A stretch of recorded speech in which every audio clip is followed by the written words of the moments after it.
तो दोस्तों इस बैच में हम लोग खान सर की पॉलिटी की क्लास को एग्जाम पर्पज से शॉर्ट में पढ़ रहे हैं या समराइज कर रहे हैं। तो दोस्तों इस क्लास में हम लोग खान सर के इस वीडियो को समराइज करेंगे। संविधान में भाग नंबर 1 को पढ़ लिया है हम लोगों ने। आज बारी है भाग नंबर 2 का। भाग नंबर 2 में लोगों के नागरिकता की बात की गई है। भाग नंबर 2 में अनुच्छेद 5 से लेके अनुच्छेद 11 तक के अनुच्छेदों को आर्टिकल को रखा गया है, क्योंकि संविधान में भाग नंबर 1 में अनुच्छेद 1 से लेके अनुच्छेद 4 तक को रखा गया है।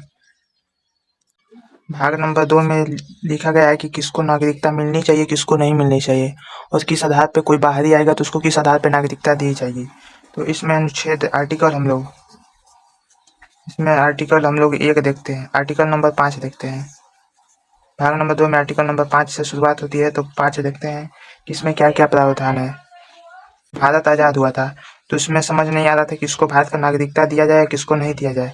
तो आर्टिकल नंबर 1 में लिखा गया कि किसको किसको भारत का नागरिकता मिलना चाहिए, क्योंकि कोई भी आ जा रहा था, कोई भी चला जा रहा था, पता नहीं चल रहा था कि कौन भारत का नागरिक है, कौन नहीं है। तो आर्टिकल नंबर 1 में भारत के प्रारंभ में नागरिक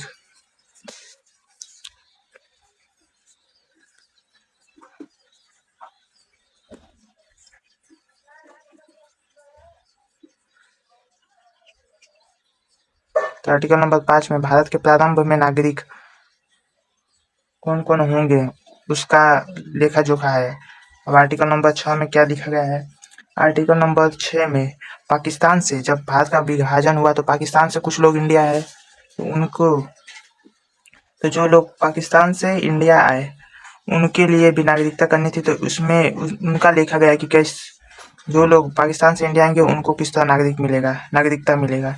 तो अनुच्छेद नंबर 6 में पाकिस्तान से आने वाले सिटीजन को इंडियन सिटीजनशिप कैसे मिलेगी इसका प्रावधान है।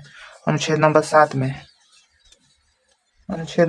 में जब भारत का विभाजन हुआ तो कुछ लोग इंडिया में रहते थे, तो वो पाकिस्तान चले गए, इंडिया से पाकिस्तान में चले गए। लेकिन जब वहाँ पे ज़्यादा लड़ाई झगड़ा उनके साथ द्वेष होने लगा तो फिर से इंडिया आना चाहते थे। तो फिर से जो इंडियन थे वो पाकिस्तान चले गए और फिर इंडिया आए। उनके लिए प्रावधान है कि उनको कैसे सिटीजनशिप मिले। तो इंडिया से पाकिस्तान जाकर फिर इंडिया आने वाले के लिए अनुच्छेद नंबर 7 में लिखा गया है। और अनुच्छेद नंबर 6 में पाकिस्तान से इंडिया आने वाले लोगों का कैसे नागरिकता मिले वो लिखा गया है। अनुच्छेद नंबर 8 में देखते हैं। अनुच्छेद नंबर 7 जो दिया गया है वो 1948 से पहले के लिए मान्य है। ये सब पहले के लिए लिखा गया था, क्योंकि लोग पहले पाकिस्तान में थे, इंडिया जाते थे, इंडिया में पाकिस्तान जाने लगे थे। तो इसमें यह हो गया कि परमिट लगने लगा कि जो लोग 6 महीना इंडिया में रह जाएंगे वो इंडियन हो जाएंगे। लेकिन अनुच्छेद नंबर 8 में अभी आधुनिक आ गया कि जो लोग विदेश में काम करने जाते हैं उनको कैसे नागरिकता मिले, क्या उनको नागरिकता खत्म कर दिया जाएगा?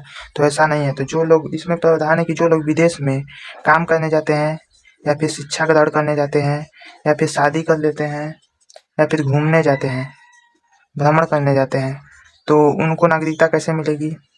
तो वो इंडियन के ही सिटीजन रहेंगे जब तक कि वो लोग विदेश का जो लोग, अगर कोई इंडियन सिटीजन है, अगर वो विदेश में काम करने जाता है, शिक्षा ग्रहण करने जाता है, भ्रमण करने जाता है, तो उसका भारत का नागरिकता खत्म नहीं किया जाएगा। और अगर वो विदेश में 6 महीना से अधिक रह गए तो उन्हें एनआरआई कहने लगेंगे। जो लोग विदेश में 6 महीने से अधिक रह जाते हैं वो एनआरआई हो जाते हैं।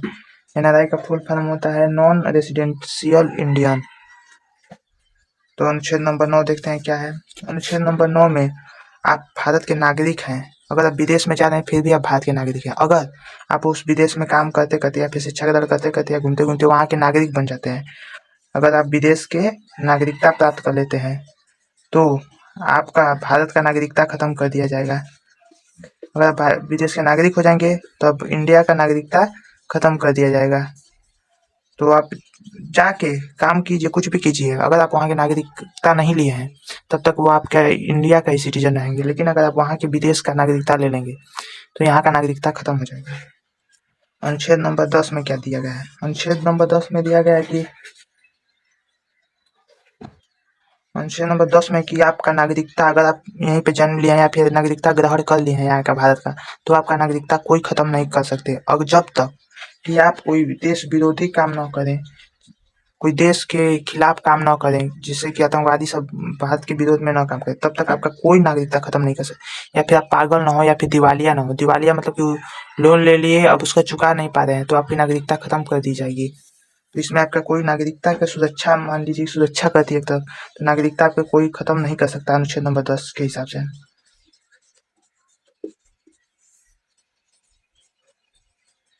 तो अनुच्छेद नंबर 10 आपकी नागरिकता की सुरक्षा करती है। अनुच्छेद नंबर 11 लास्ट है। तो अनुच्छेद नंबर 11 क्या कहते हैं कि कोई भी नागरिकता से संबंधित कानून बनाना हो कि किसको क्या जोड़ना है, कुछ और भविष्य में नागरिकता कानून बनाना है, तो इसको कौन बनाएगा?